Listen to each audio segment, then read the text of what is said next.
Today, I will be discussing a next generation science standard called 2PS 1 through 4, Matter and its Interactions. It states, construct an argument with evidence that some changes caused by heating and cooling can be reversed and some cannot. My source of information came from nextgenerationscience.org. I selected this standard because it was interesting and it is a concept taught to second graders. I think it is more important these days to teach students to connect arguments to evidence.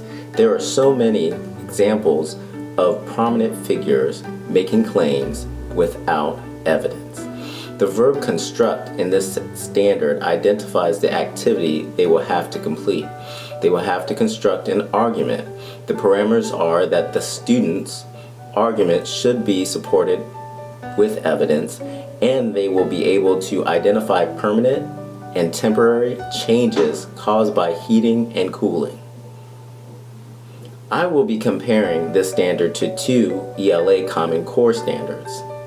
The first one is RI 2.3.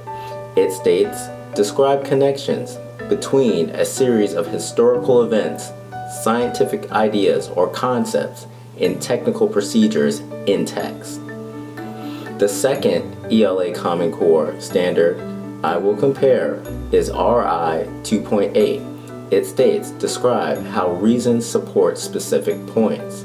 2PS 1 through 4 is similar to the ELA standard because it describes connections, scientific ideas, and concepts.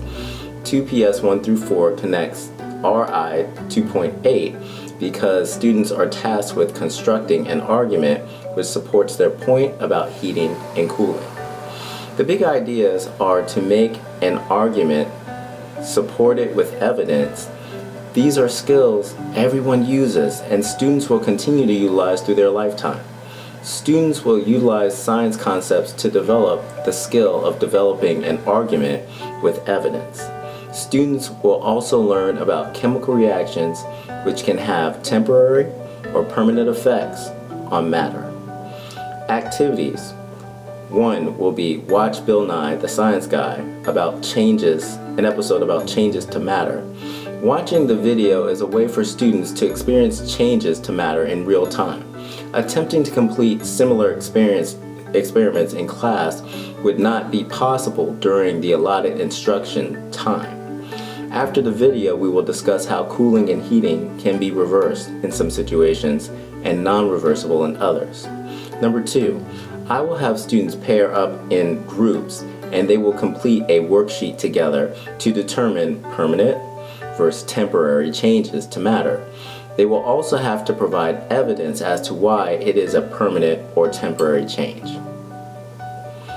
Here are skills that are developed from the standard. One is to understand changes to matter caused by cooling that are reversible. 2, understand changes to matter caused by cooling that are non-reversible. 3, understand changes to matter caused by heating that are reversible. Number 4, understand changes to matter caused by heating that are non-reversible. Number 5, understand how to form arguments with evidence. I will have to teach them about changes to matter and ensure that this is mastered first. Then I will teach them how to form arguments about what they learned and use evidence to support their point. Assessing their understanding. Number 1, I will utilize in-class quizzes about permanent and temporary changes to matter through heating and cooling. Number 2, they will have a take-home essay and they will be asked to select one permanent heating example and one temporary cooling example.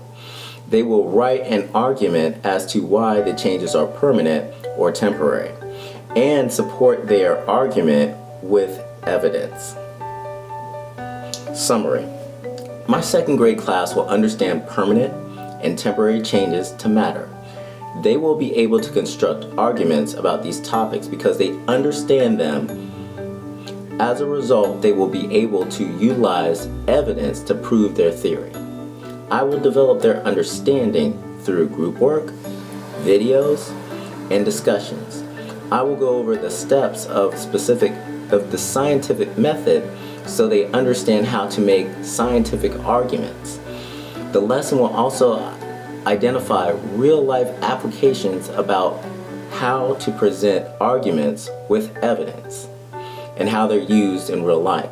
I will assess my students with an in-class quiz and they will take an essay, and the assessment test will test them on the understanding of concepts and how to form arguments with evidence. This standard also connects with ELA concepts, which will assist them with other courses in school. Unpacking standards are not easy. However, I hope you can clearly see that through the use of verbs and nouns, that standards can be unpacked and broken down into enriching lessons.